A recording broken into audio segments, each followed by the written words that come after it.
What's up, YouTube? What's going on, YouTube?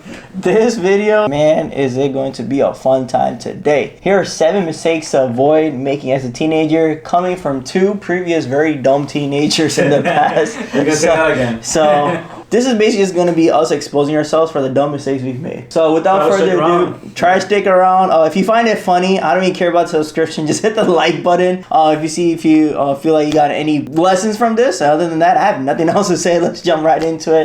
Lesson number 1 that we learned was credit cards. No, it's fuck. Yeah. This guy has a lot to talk about that. So I'm just gonna introduce it. Don't buy unnecessary shit that you don't need. No. Hussein, tell me about your experience, please. It's been some experience, guys. I've had a lot of trouble with credit cards.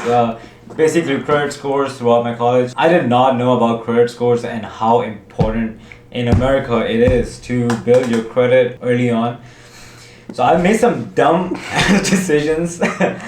And so I got my first credit card when I was 19 years old. Basically just started working like some odd jobs, got my first credit card, and made some very bad decisions. I would just go out with my friends every single day and spend without even giving a second thought. Just, oh, you guys need some food today? The food's on me. You guys need some groceries? They're on me. Basically, I thought like the limit basically was $5,000, and by the time I would not spend the entire amount, I would not max out my card. I would not give up. And the biggest mistake was actually adding my credit card to my Apple Wallet in my phone. That was the biggest mistake, guys. Please don't do that, because it's so much easier for you then to just whatever you need. What do you need? Thing. Just double tap and think. You don't even think that you're spending actual money, and that you would have to actually pay off those credit cards with interest that kills you over time, and it ruins your credit score. And without that credit score, a good credit score, you can buy a car, you can buy a house, you can get a business loan. Yeah.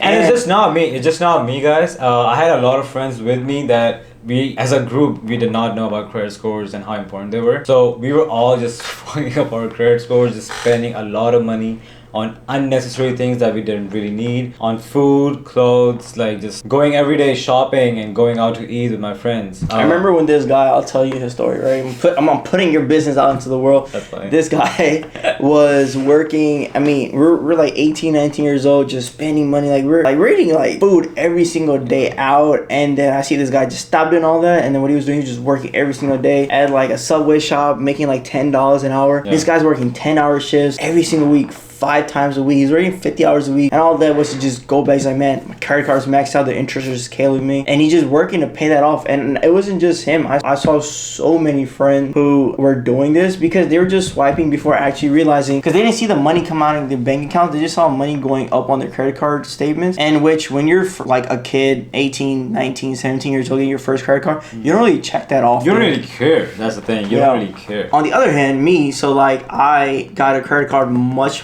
later. I actually got a credit card. First one was after college when I got my first, actually like a well-paying job. And I was like, maybe it's a good time for me to get a credit card. And the way that my sister taught me how to use it was use that card to pay for your expenses that you know are fixed expenses every single month. For example, your phone bill, your car note, your car note, things that I had to pay regardless just to survive. I used that for my credit card, and that got me in the habit of paying it off every single month because I had to pay those things regardless. So I always had money for those things.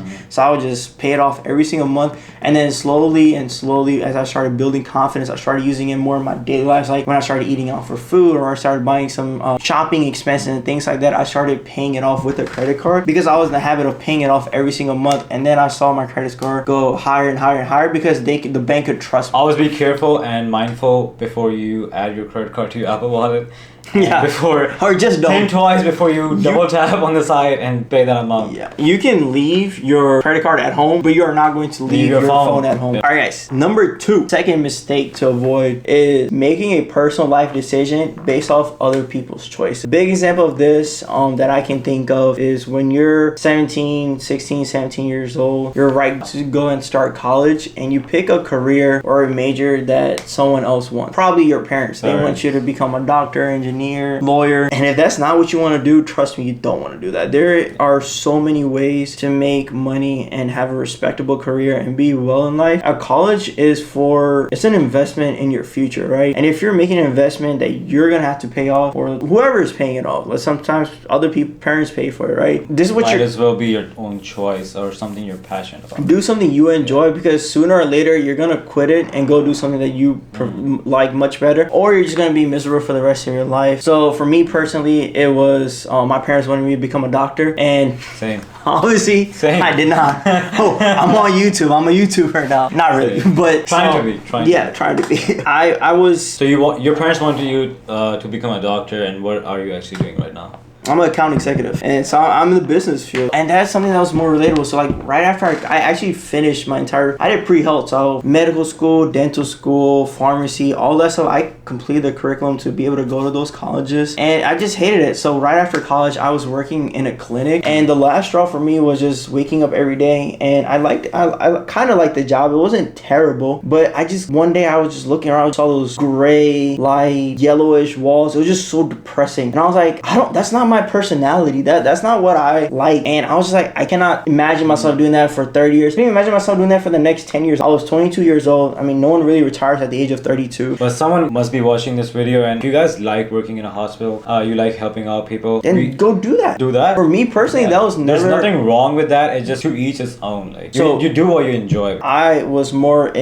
had a lot of experience in business growing up, and numbers just clicked better in my mind. Loved like business and management. Left the hospital. I got another job, and I was making more than double what I was making in the clinic. I got working promoted. Around cars. Yes, things that I enjoyed. I got promoted 4 times within 2 years, and I got to a much better job. I actually wake up and I love what I do, and I can see myself doing this. Hopefully, I do want to retire soon rather than later. But I wake up and I look forward to my day and going into work because I enjoy what I do. I still can't imagine being staying at those hospital walls, simply doing it because my parents wanted me to do it or someone else wanted me to do it. It's just not a good viable option. It's not a long-term option. Alright guys, the third one would be buying an expensive ass car that you can't afford because you are a teenager. If you're 18, 19, you probably don't have a very good job. This guy told me he's going to the dealership to buy a Ford Fusion. He pulls up to my house. I did. In my defense, I did go there to buy a Ford Fusion, but next to the Ford Fusion, there was a very beautiful white Mustang. A premium one. A premium Mustang. Yeah, over $40,000. So I had to get it, guys. I had to get that car. You did not have to get it. I'm here to tell you did not have to. So this car was a one-of-one. Someone actually custom ordered it to that dealership, made the down payment or the deposit, and they never came and picked it up. And this guy, guess who picked it up? just so happened to be there that day, and they're like, why don't you check this 2-door car out that he did not go to get? And obviously once he sat in, saw the digital dash, it was custom made,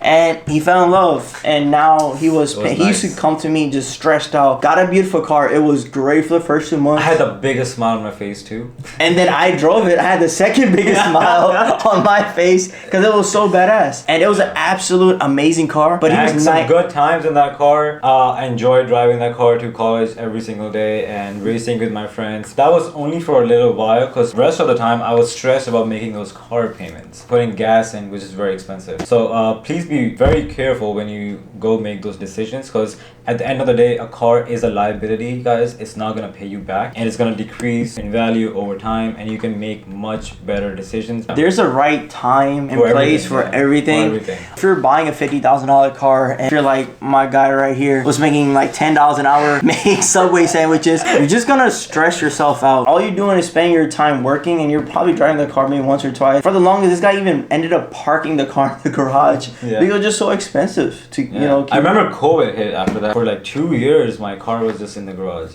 But the payments just don't stop. Payments don't stop. The insurance doesn't stop. Keep your expenses low, guys. Especially as teenagers, please keep your expenses low. And car is one of the biggest expenses you can. All right, number 4. Going to a college just for the name. Paying a lot of money for a private name college when you can go to somewhere it's just way more affordable. Listen, college is an investment for your future. Most of us go there to acquire an education where you can pursue a career and that helps you get your first job. You learn the basic needs about a industry elementary. So for me, in my case, I had a state school near me, which was only 20 minutes away, and they were gonna pay me with all the scholarships about $10,000 a year to go to that college. Instead, I went to a private college with tuition was a little over $40,000. Just because of the name. It's a tricky game, right? Because I was trying to do pre-health and I was wanting to go into medical school. So it kind of depends on what you do. Because obviously that college was more suited towards helping me get into med school because it had a better name and better connections and all that good stuff. But at the end of the day, I did not end up even using that degree for my actual job. So but you still had a lot of loans to pay off. Instead of getting paid to go to college, I was paying out of pocket. And right, I had a lot of friends who went to the state school. They turned out just fine and made a lot of money. This guy, right?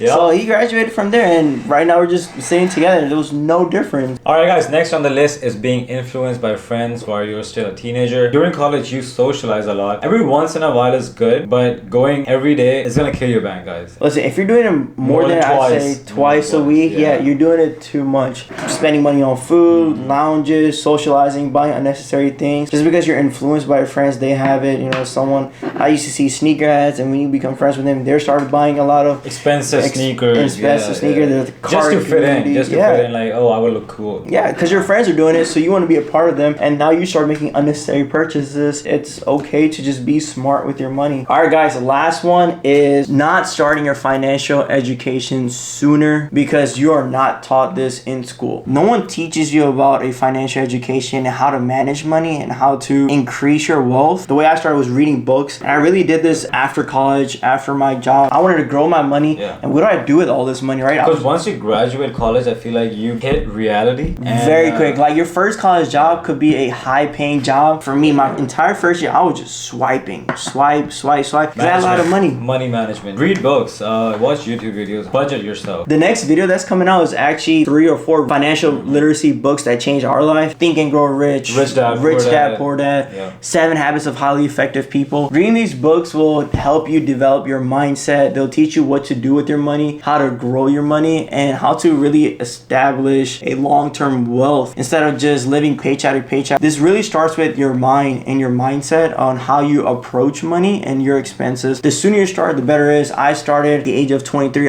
If I would have started at like 16, 17 years old, I would have been so much further ahead in my much better, yeah, and your financial life would be much better. Yeah, you would be very mindful of making those important decisions. Even if you have money when you're younger, and if you don't know how to spend it, even if you're making like $10,000 a month and you don't know what to do with those $10,000, you can spend that money very quickly. There's a billion ways to spend money terribly, and there's a few ways to actually put money to good use. So you let your money make money for you. Yeah. Or spend it just wisely, things that are actually going to benefit you. Like buying a car. It's not going to pay you back, guys. Get that premium Mustang at 19 years old. All right, guys, let us know in the comments below what was your dumbest mistake that you made as a teenager. I know we talked a little bit about ours. Let us know what you guys think about this video. Like it, subscribe, and yeah, we'll see you next time. Peace.